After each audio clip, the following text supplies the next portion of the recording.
Hello and welcome back to day 3 of the website Wonderful Challenge. I hope you guys are feeling like you're well on your way to creating a wonderful website. Let me know in the comments below how you've been finding the challenge, what aha moments you've been having, and what are you looking forward to most for the rest of the challenge. So today we're talking about curating your content. So what would a website be without content? It would essentially be just a blank page, wouldn't it? So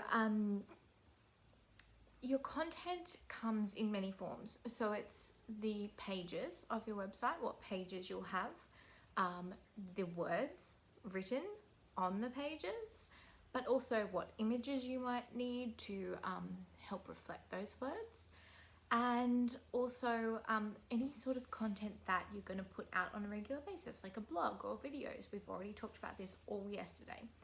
But first I wanted to check in, and this is on your worksheet, in how confident do you feel that you are in creating your website? So, and creating your own website content is actually the question. So often this part trips a few people up because we kind of get a little bit stuck in our heads, and all those old stories of like, I'm not a good writer, and then also like, because we're often writing about ourselves, and then also we're writing in a way that is basically pitching ourselves, selling ourselves, it can feel a little bit uncomfortable. So I wanted to check in, how confident do you feel about writing about yourself and about your services and how you help people? It's really good, and there's no right or wrong answer, but it's really good to look at what you're feeling. So then if you're feeling really confident, then you'll go into this stage knowing that you can create. If you're not feeling so confident, you might need to bring in some help. So you might look at there's heaps of templates out there. You might hire a copywriter, you might work with a copywriting coach, or you might work with a business coach who can help you tap into what your message is, and bring that out in a really natural way. So that's object number 1. Then we start looking at what pages you need on your website. And so I'm just going to run you through a few examples of some pretty standard ones. So obviously we have the home page, which is the landing page where most people will enter through your website. So it's your front door essentially. And then we've got an about page, which is where you'll share about you, your journey, how you help people. If you've got a team, you'll share about them. And there's definitely an art to writing an about page. And they say in the industry that your about page is actually not about you, it's about the people you serve. But it's about sharing your skills and why you're the person to work with, in a way that resonates with your dream clients. Then we've got your services page. So you might think about, okay, well, this is where, if you haven't done this already, you need to map out your services. You need to work out what products and offerings you have, and then figure out, okay, are they kind of cascading? Can they sit underneath each other on one page, or are they completely different packages for completely different ideal clients? If that's the case, then you really need them on separate pages, because we're going to lead people down a certain path. So we want them to be just absorbing the content that's relevant to them, so we're not confusing them. And then you might have a contact page, you might have a blog, you might need some sales pages. So for specific courses or products that are more of a high ticket item, you might need a dedicated sales page, not just a paragraph about that product. You might need a media page or a press page. You might have a shop if you sell digital or physical products. You might have a testimonials, like portfolio, previous work gallery. You might have, what else could we have? You might have a guest blogs page as well, like it's kind of in your media section, but you might just have a dedicated page of where you've been featured, and links off to those pages. I'm sure that you'll come up with some other examples, and I'll pop something in the group that has a whole list of things. So in that first box, I want you to think about all the pages that you might need on your website. Now, I do suggest that where possible, you're not putting things on different pages that could possibly be brought together. So for example, what I did recently with a client was she had her FAQs on a page of their own, but it didn't really make sense because we were presenting the services to her clients and then sending them off to the FAQs, but there was no link back to the services or to book with her. So we've moved that onto the bottom of the services page so that someone can just grab all the information they need right on that particular package page. So have a think about the structure. Once you have put all of your ideas of what pages you might need, but then think about, okay, well, how would this actually look? Where does it need to go? Will my about page have a link to my services page of working with me? Will it have my contact form on the about page? Will it have, do I even need a contact form? Am I just gonna have a contact form on my footer and then specific inquiry forms on each of my services pages? So the sky is the limit there, but I want you to map it out and then refine it. And you do have to start thinking about what content will actually be on those pages, not just the pages themselves, in order to really make it a strategic sitemap. So then we have our main navigation pages. So this is the menu that's going to sit at the top. And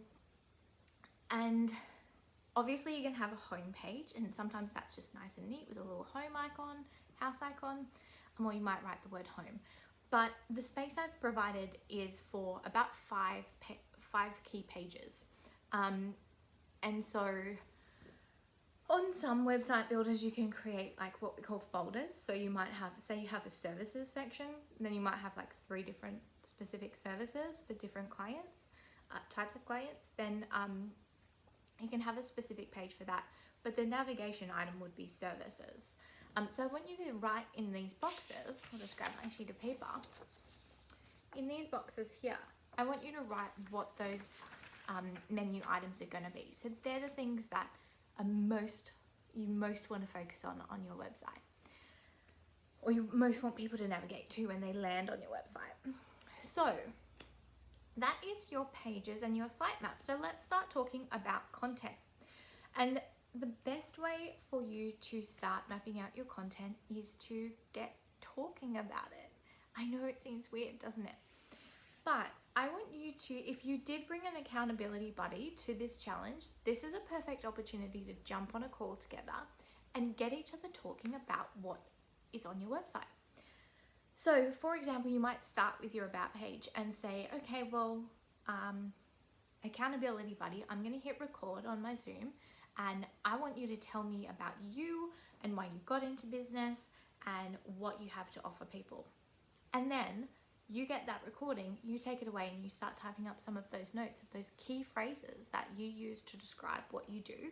Then it's a really natural way to start sharing who you are and what you do on your about page. And it's much easier once you've got those those dot points to start expanding on that. Now I have what do we call it? A formula that I use for about pages and services pages, which I include in my course content, that allows you to do it yourself. But if you are feeling like that's not something that you are comfortable with, then I definitely suggest working with a copywriter, because you will come into this this cycle otherwise of it constantly not feeling like you're hitting the mark. And a copywriter can help extract some of these key phrases and make sure you're talking about what we talked about yesterday, of all the benefits of working with you and the impact of not working with you. A really good copywriter can help formulate that into paragraphs for you. So then your services, I would start with, hop on a call with a friend if you can. But for each of your services, we talk about the features and the benefits.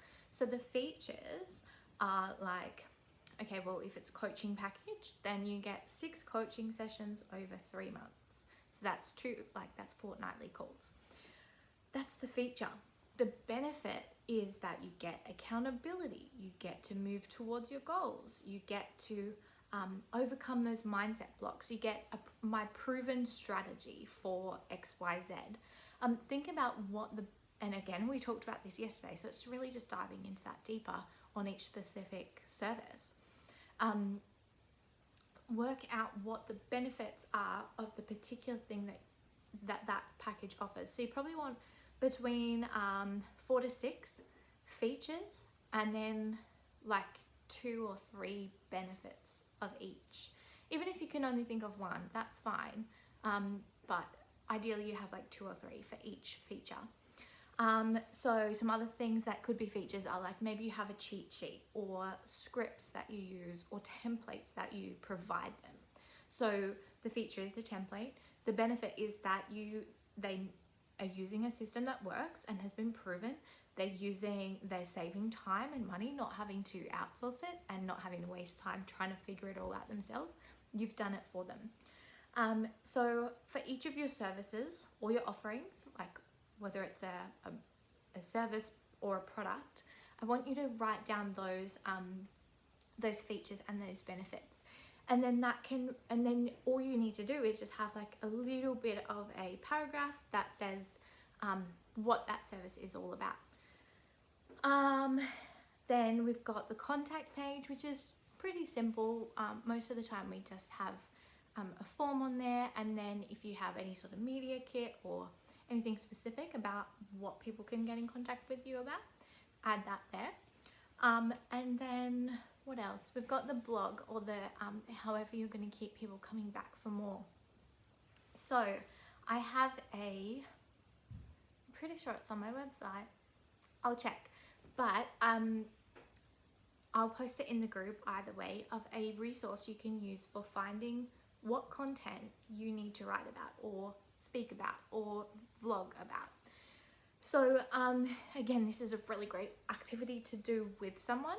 So you hit record, jump on Zoom, jump on a phone call, I don't mind, hit record on your phone, and that the person asks you all of these questions and you just give some really simple answers. So it's things like, what were you struggling with when you first dove into this topic? What are some of the most reoccurring questions that you get from your clients? What's like the biggest hurdle that people have to overcome before they are ready to work with you? This can help you, just by answering these questions, it can give you a heap of content topics that you can possibly talk about. And I want you to pick 5. And if this is your first website, I want you to pick those 5, and I want you to just write down 3 dot points that those 5 could possibly include. So then you've got a basic framework for your first 5 blog posts. You know exactly what you're going to talk about.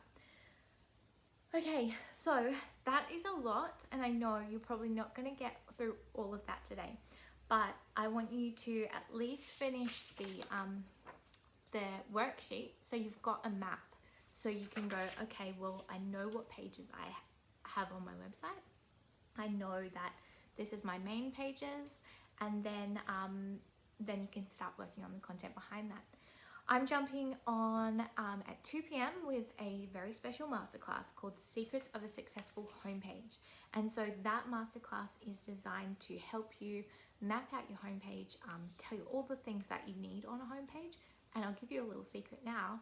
It's all based on everything I've just spoken about. So we're building the rest of the site, and then we draw out those elements to create a really beautiful homepage. I'll be back in the group at 2 p.m. and I will see you then.